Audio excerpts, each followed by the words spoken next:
탐진치의 해체와 존재의 드러남 합본 1616 해탈과 진리의 비실체성. 이런 불교적 깨달음을 통해 인식구조가 근본적으로 전환되면 인간은 기존의 왜곡된 관점과 집착에서 벗어나 존재를 새롭게 경험하게 된다. 해탈은 단순한 고통의 소멸이 아니라 탐진치의 틀에서 자유로워진 상태를 의미한다. 인간은 더 이상 대상을 소유하거나 배제하려 하지 않으며 판단과 감정의 왜곡에서 벗어난 단순하고 직관적인 존재로 자리한다.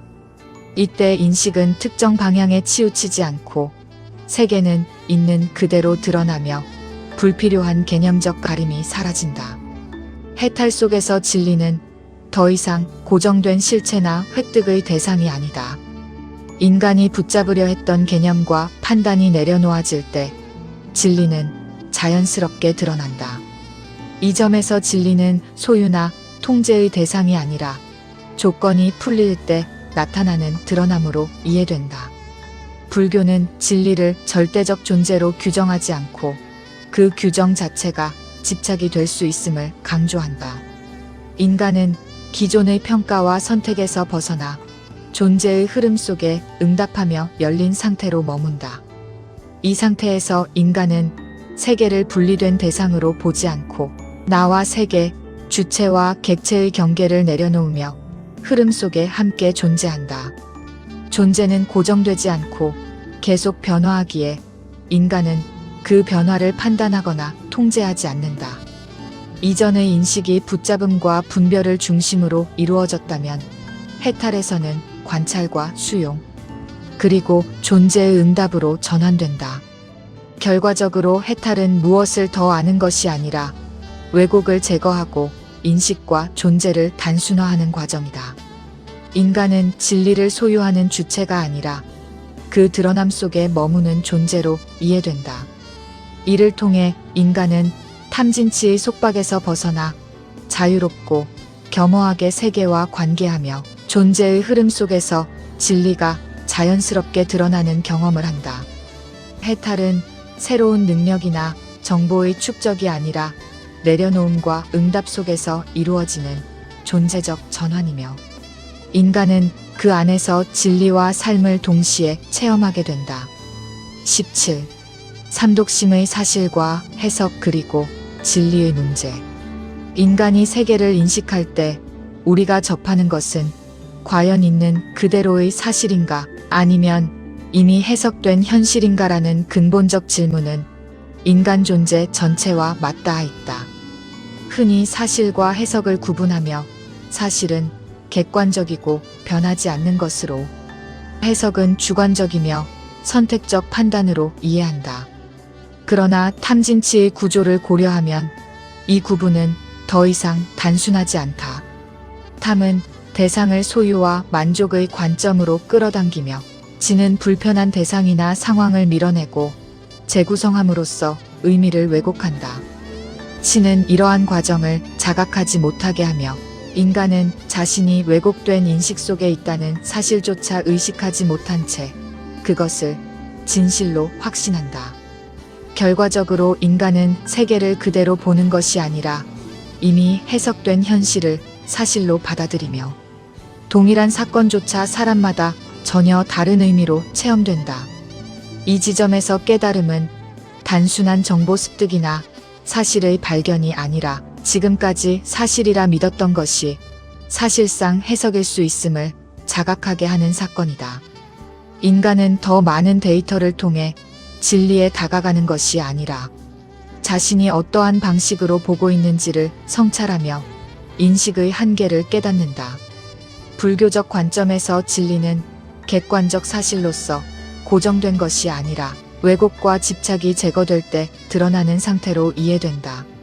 진리는 획득되는 것이 아니라 가림이 사라질 때 나타나는 드러남이며 인간이 직접 붙잡거나 소유할 수 없는 과정적 실제이다.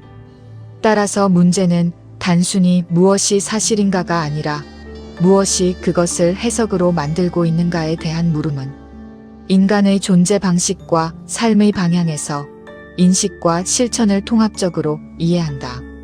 인간은 스스로의 한계를 자각하고 왜곡된 인식 구조를 인식함으로써 진리 앞에서 겸허히 응답하며 존재와 삶을 새롭게 조율할 수 있다. 결국 사실과 해석, 그리고 진리에 대한 탐구는 끝나는 과정이 아니라 지속적 성찰이며 인간을 더 열려있는 존재로 만들어 삶 전체를 통합적 성찰과 실천의 장으로 확장시킨다. 18. 진리의 드러남과 존재에 대한 새로운 접근. 지금까지의 논의는 인간 인식의 구조와 왜곡 가능성을 통해 진리 이해를 모색하게 했다. 그러나 여기서 또 하나의 근본적 질문이 제기된다. 진리가 단순히 가려진 것이 아니라면 그것은 어떻게 인간에게 드러나는가라는 물음이다. 불교적 관점은 이를 왜곡의 해체와 인식 구조의 전환이라는 과정 속에서 설명한다. 진리는 더 이상 고정된 실체가 아니며 조건과 집착이 제거될 때 자연스럽게 드러나는 상태로 이해된다. 즉, 진리는 소유의 대상이 아니라 드러남과 응답 속에서 경험되는 사건으로 이해되어야 한다. 마르틴 하이데거의 존재론적 사유는 이러한 논의를 다른 방식으로 조명한다. 그는 진리를 인간의 판단 정확성이 아니라 존재가 스스로를 드러내는 사건으로 본다. 이때 진리는 인간이 만들어내는 것이 아니라 가림이 벗겨지는 과정 속에서 드러나는 실존적 현상으로 이해된다. 이러한 시각은 불교의 깨달음과 유사점을 가지며 두 관점 모두 진리를 고정된 대상이 아닌 드러남과 가림의 관계 속에서 사유하도록 안내한다. 하지만 공통점은 곧 차이를 드러낸다. 불교는 드러남조차 집착의 대상이 될 수 있음을 경계하며 모든 실체적 이해를 해체하는 방향으로 나아간다. 반면 존재론적 접근은 드러남 자체를 사유의 중심으로 삼으며 존재가 자신을 드러내는 방식을 이해하는데 초점을 맞춘다.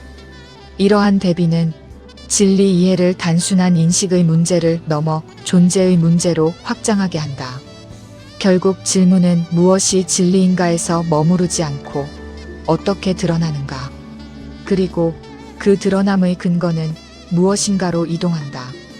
인간은 조건과 한계 속에서 진리를 만나며 그 앞에서 자신을 내려놓고 응답함으로써 진리와 존재의 관계를 경험한다. 이러한 통합적 사유는 단순한 지식 축적이 아니라 인식, 존재, 실천, 신앙이 모두 연결되는 자리에서 인간 존재를 깊이 있게 재정립하게 한다. 진리는 이제 더 이상 획득의 대상이 아니라 인간이 자신을 성찰하고 응답하며 드러남 속에 머무를 때 경험되는 현실로 이해된다. 19. 가림과 드러남의 구조에 대한 비교.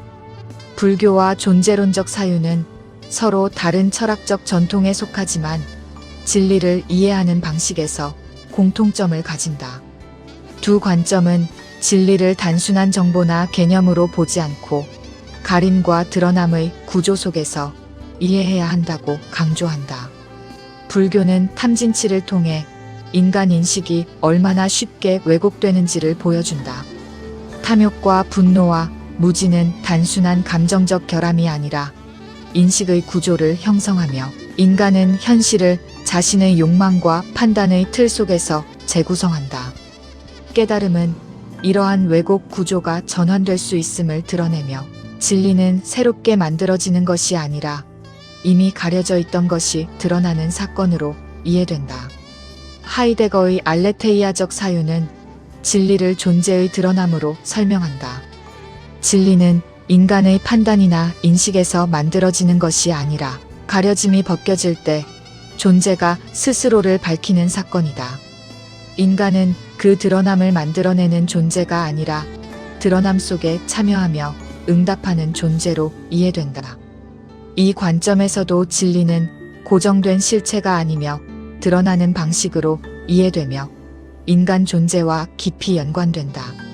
불교와 존재론 모두 진리를 절대적 실체로 보지 않고 드러남의 과정 속에서 이해한다는 점에서 공통된다. 그러나 강조점에서는 차이가 있다. 불교는 왜곡된 인식을 제거하고 내부 구조를 해체하는 과정에 초점을 두며 인간이 직접 진리와 만나도록 이끈다. 존재론적 사유는 드러남 자체를 사유의 중심에 놓으며 인간을 존재의 열림 속에 위치한 존재로 이해한다. 따라서 불교는 인간 내부의 가림과 그 해체를 통해 진리에 접근하고, 존재론적 사유는 존재 자체의 드러남을 이해함으로써 진리에 다가간다.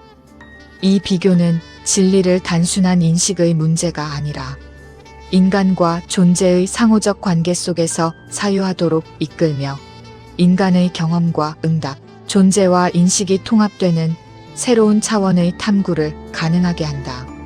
이러한 통합적 시각은 진리 탐구를 인간 존재의 실천적 장으로 확장하며 제한된 조건 속에서도 인간이 성찰과 응답을 통해 존재의 깊이를 새롭게 체험하게 한다. 20. 진리와 존재 그리고 그 고귀한 삶의 자리. 이런 면에서 진리는 무엇인가라는 질문은 더 이상 단순한 개념의 문제가 아니라 인간이 어디에 서 있는가를 묻는 존재의 문제로 확장된다. 불교는 탐진치를 통해 인간의 인식이 얼마나 쉽게 왜곡되는지를 드러내었고, 그 해체를 통해 진리를 드러나는 상태로 이해하게 만들었다. 이 과정에서 진리는 고정된 대상이 아니라 집착이 사라질 때 나타나는 결과로 설명된다. 반면 마르틴 하이데거의 사유는 진리를 존재의 드러남으로 이해하며 인간을 그 드러남에 참여하는 존재로 위치시킨다. 이 두 관점은 서로 다른 방향을 가지지만 공통적으로 인간이 진리를 완전히 소유할 수 없다는 사실을 분명하게 드러낸다. 인간은 언제나 어떤 조건 속에서 보고 있으며 그 조건은 완전히 제거될 수 없다. 그래서 인간은 진리를 장악하는 존재가 아니라 그것과 관계 맺는 존재로 이해된다. 이 지점에서 중요한 전환이 이루어진다. 진리는 더 이상 확보해야 할 대상이 아니라 인간의 존재 방식을 규정하는 기준으로 나타난다. 불교는 집착을 내려놓는 방향을 통해 왜곡을 줄이고 존재를 단순하게 경험하도록 이끈다. 존재론적 사유는 그 드러남 앞에 머무르며 그 열림에 응답하는 태도를 강조한다. 이 두 관점은 모두 인간의 자기중심성을 해체하며 새로운 방향을 제시한다는 점에서 시사하는 바가 크다. 다만 결국 중요한 것은 진리를 얼마나 아는가가 아니라 그 진리 앞에서 어떤 존재로 살아가는가라는 문제에 대한 진지한 성찰이다. 인간은 진리를 소유하려는 목적도 중요하겠지만 그보다 더 중요한 것은 진리가 한 인간의 삶 속에서 살아 드러남 속에서 자신을 발견하고 끊임없이 새로워지는 현재적 인간이 되는 것이다.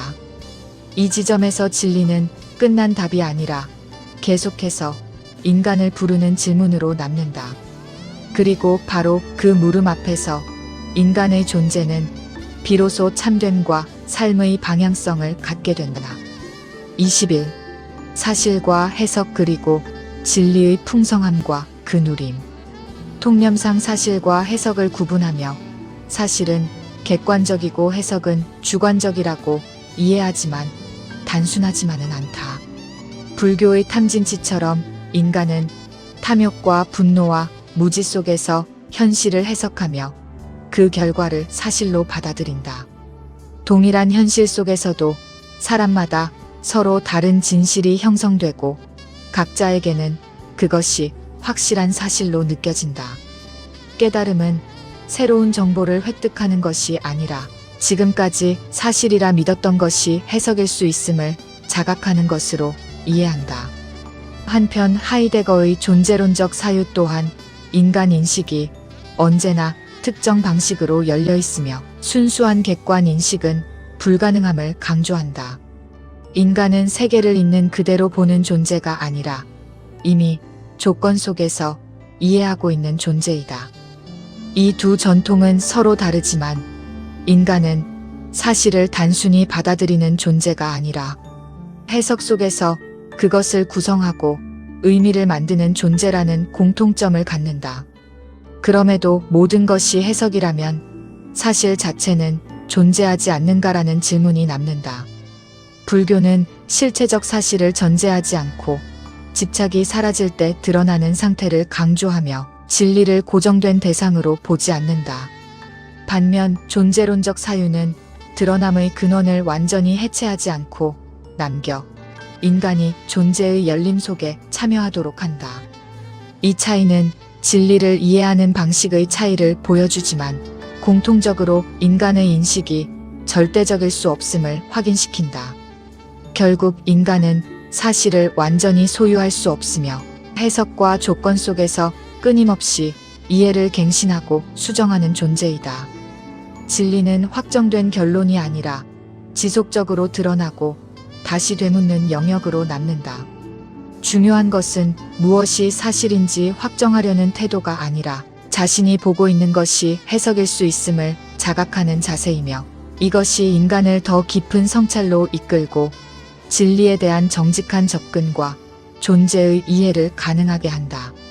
인간은 이 과정을 통해 자신의 한계 속에서 진리를 만나며 그 존재의 깊이를 새롭게 경험하게 된다.